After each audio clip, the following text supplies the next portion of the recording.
Hello everyone, my name is Pradeep Gunilal Thakre. Currently, I am pursuing my Master in Pharmacy from Department of Pharmaceutics, Pune College of Pharmacy, Pune. Today, I am here to deliver a demonstration on Andersen Cascade Impactor, which is used for the characterization of orally inhaled drug products. But before moving towards the actual demonstration of Andersen Cascade Impactor, I would like to introduce you all with some basic concepts of Andersen Cascade Impactor. Cascade impactors are multi-jet, multi-stage devices operating at a constant flow rate that allows the characterization of an aerosol or the orally inhaled drug products in terms of particle size distribution. That is, it is used to characterize the behavior of or the deposition behavior of inhaled drug products after inhalation through the inhaler device. It is well established device and readily accepted by the regulatory authorities. It has three unique features which is currently no other technique can replicate. So first is cascade impactors measure aerodynamic particle size. Aerodynamic particle size is a function of density and viscosity as well as the physical dimension and shape of the particle concerned.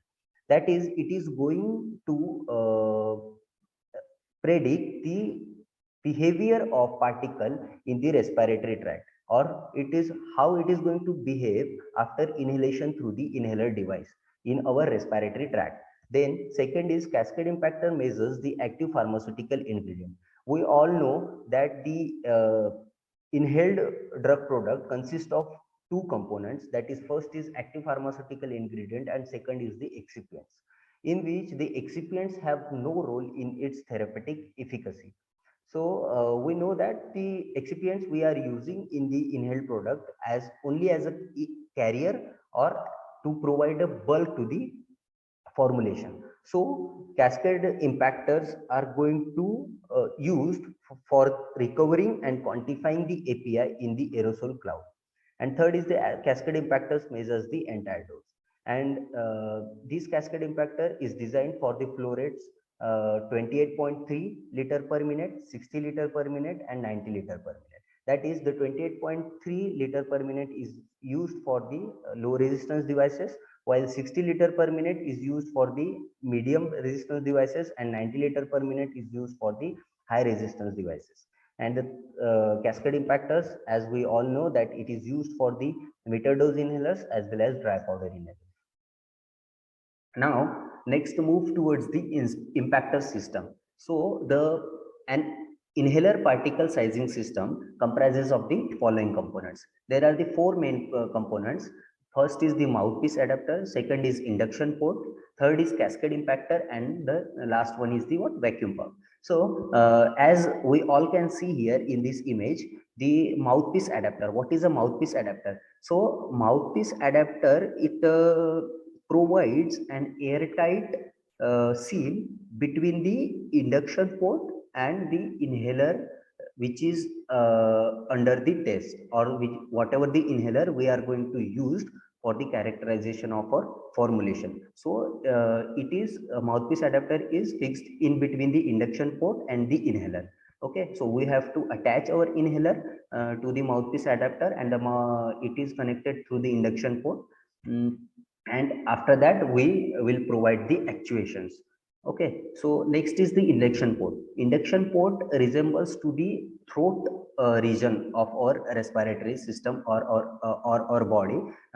It resembles to the throat region, as we are mimicking here to the human respiratory system. So there must be one part which resembles to the our throat portion. So induction port will behave as our throat portion. Then there comes the cascade impactor. But before the cascade impactor, there is a one portion here we can see it is called as a pre-separator. So pre-separator is used in between the induction port and the cascade impactor. Okay, so what is going to do pre-separator? The pre-separator is used for the collection of a non-inhalable mass, or we can say those particles which are very large in the size and which are gonna stuck into our oropharyngeal region.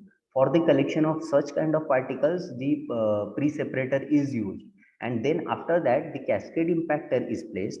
In the cascade impactors, there are the various stages, and these all stages are arranged with the in such a serial or in such a manner with the decreasing particle size. So small size particles will be collected at the below region, while the large size particles will be collected at the upper portion.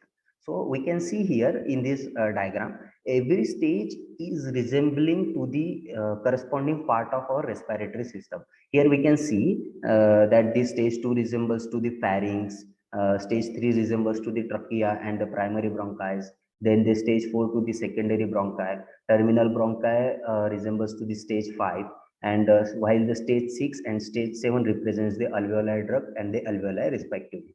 Then the next part is the what? Vacuum pump. So we have to attach the vacuum pump from the lower side of the cascade impactor. Why we are using the vacuum pump? Because as we all know, while operation or while using the inhaler or the dry powder inhaler, for example, we have to produce or produce a inspiratory flow. That is, we have to inhale that powder. We just put our capsule inside the inhaler, then we pierce it, and then we just inhale it inside our respiratory system. So providing that inhalatory force, we have to uh, uh, connect the vacuum pump so that the respiratory or the inspiratory flow can be generated with the help of vacuum pump. Okay, now we will see the principle of operation. Cascade impactor works on the principle of inertial impaction. Whether any particle is going to impact on a particular collection plate, it depends on its aerodynamic particle size. So the particles with the sufficient inertia will be get deposited or will get impacted on the particular collector plate, while those particles with the insufficient inertia will remain entrained into the airstream and will goes down to the next collector plate. In such a manner, the particles with the large aerodynamic particle size will be collected at the upper portion, and the particles with the small aerodynamic size will be collected in a decreasing order with the below portion. So here we can see in this diagram also, the all the stages of the cascade impactors are arranged in such a way that with the decreasing particle size. Okay, so in that case, the inertial impaction mechanism works, and at the end of the test, the particle mass relating to the each stage collection plate is recovered using the suitable solvent, and it will be then analyzed with the help of usually HPLC, and the actual amount of drug present in the formulation is find out or the or can be calculated. After getting the amount of drug deposited on the individual stages and the final filter, it is then possible to calculate the all other parameters, uh, such as fine particle fraction, fine particle dose, mass median aerodynamic diameter, and the geometric standard deviation. These all particles are very necessary to find out for knowing the deposition mechanism of any inhaled drug product. Now, next we will see uh, instrumentation of cascade impactor. Here, I am providing you just an overview of the diagram of how the instrumentation of cascade impactor is done. In here, we can see that the aerolyzer is connected through the induction port to the cascade impactor, and the cascade impactor is connected with the flow meter to the vacuum pump. Okay, so here we can see after we have to put our formulation or the capsule inside the inhaler device, then we have to pierce it, and then we have to provide a actuation. Okay, around 8 to 10 capsules are needed for the analysis of any drug product. So here we can see the 8-stage non-viable Andersen Cascade Impactor is used. And then after the operation of this all device, The collection plates are collected and inserted into the suitable solvent and analyzed by the HPLC. Now let's move towards the actual instrumentation. Hello everyone. Now you all are familiar with the basic concepts of Andersen Cascade Impactor as shown in my earlier presentation. So now we are going to move towards the actual demonstration part of the Andersen Cascade Impactor. So this is the Andersen Cascade Impactor. Here we can see the we need three systems. First is the Andersen Cascade Impactor. Second is the critical flow controller, and the third one is the vacuum pump. So we have to first connect the vacuum pump, the one end of the vacuum pump to the flow controller, while the second end from the comes from the flow controller to the cascade impactor. So what we have to do, I will show you. This is the induction port of the cascade impactor. Then this portion is the pre-separator portion, and these all are the stages of Andersen Cascade Impactor. These all stages are arranged according to the its decreasing order of its aerodynamic particle size. I have explained all these concepts in my earlier presentation. So now I will show you how we have to set the assembly of Andersen Cascade Impactor by disabling this all assembly. Now I have disassembled the assembly of Cascade Impactor. Now I am going to show you all how to assemble it. So this is the base stage. We have to put collector plate on each stage. So I will show you. These are the collector plates. We have to put it on the every stage. So as in a DPI system, while evaluating in the cascade impactor, there is a one disadvantage called as a bounce back. So in that mechanism, what happens? The particles are going to impact on the collector plate with the large impactors, and they just bounce back from the collector plate, and due to which due to the high inertia, sometimes due to the bouncing back of these particles, they are get again enter to the below stage. So that means it get collected on a wrong stage. So that's why, to avoid that bouncing back mechanism, we have to coat these collector plates with the glycerol or the silicone oil. The arrangement of the all the stages depend upon the different flow rates which are we are going to apply.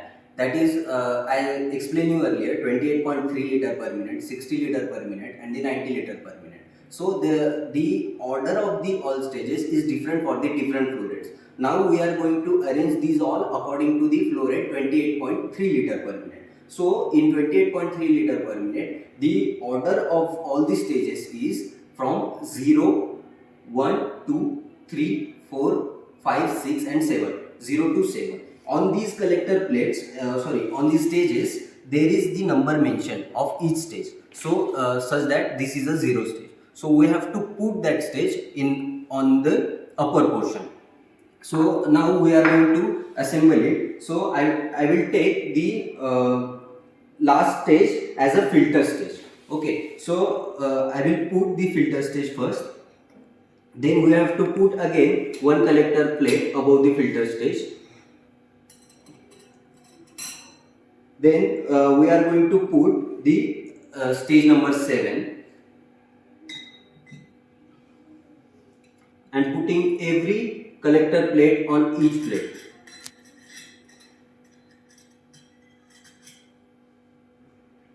Then stage 6.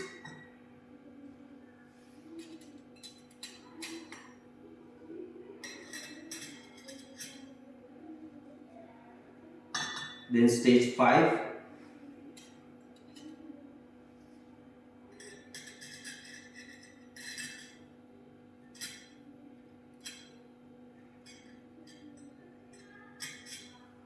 Then stage 4.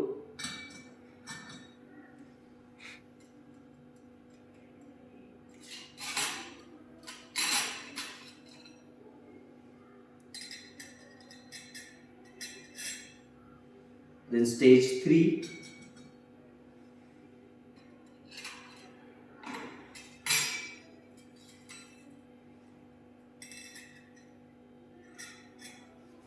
stage 2,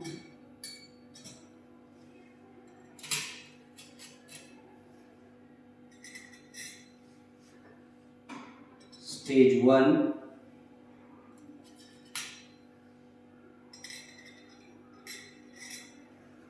and then stage 0. After the stage 0, we have to put the pre-separator part. So this pre-separator part is used for the collection of non-inhalable particles, or the particles which are more larger in the size. Okay, so and we have to fill this pre-separator part with the 10 ml of phosphate buffer saline solution, which is a main integral part of our respiratory epithelium. So after putting the pre-separator part, we have to attach the induction port. But before that, I would like to say you that while arranging these all the stages, you all have seen there are some red color rings. These are called as a silicon or rubber rings. So these rings are here for decreasing the loss of the powder. As cascade impactor is an open system, so there may be the loss of powder from each stage. So to avoid that loss, the silicon or rubber rings are used. So, but after that, we are going to attach the induction port. This induction port is resembling as our throat region. But to avoid the loss of the powder, we all have we have fabricated this one assembly. We are putting one wooden block on this portion to make the minimum loss of the powder. So we are going to put this wooden block over the pre-separator part, and we are going to fix it so that the minimum loss of the powder will be carried out. So now we have fixed this assembly. Also there are given some clips for the same purpose, to fix that assembly or to minimize the loss of the powder. So we have to also fix these clips to the cascade impactor. Okay, so now then we are going to attach the induction port to the impactor. So induction port is going to resemble our throat portion of the respiratory tract. So now we have attached the induction port. After that, this is the mouthpiece adapter, and we have to connect our inhaler device to the mouthpiece adapter, and then this mouthpiece adapter is connected to the induction port. So while doing this, we all know the mechanism of the dry powder inhaler, that in this we have to put our powder capsule inside the inhaler. Then there are the needles which are going to pierce that capsule, and the powder formulation will come outside of the capsule, and we will after the inhalation or after the applying the inspiratory flow, then this powder will be come into our respiratory system. So in this manner we are going to attach this inhaler device to the mouthpiece adapter. So there are the different sizes of the mouthpiece adapter according to the device. So I am going to attach this device with the mouthpiece adapter, and this mouthpiece adapter is going to attach to the induction port.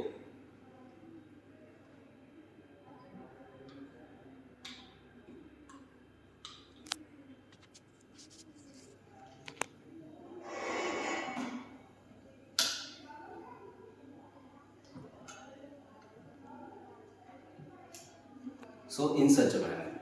But before attaching the inhaler device, we have to attach the flow meter to the mouthpiece, induction port, so that we can calculate whether we are providing the required flow rate or not. That is, it is 28.3, 60 or the 90. So we have to calculate these with the help of flow meter. and this is the flow controller. We have to set all the parameters here, our flow rate and all things. So we have to add the input the flow rate to provide the pressure drop of 4 kilopascal. While characterization of our formulation, we have to use about 8 to 10 capsules, and each actuation takes place up to 3 seconds. So after all the actuations are done, then the each collector plate is collected in a suitable solvent, and the amount of drug deposited on each collector plate is calculated, and further the fine particle dose, fine particle fraction, mass median aerodynamic diameter, and the geometric standard deviation, these all parameters are calculated. So let's see how the collection of plate is carried out.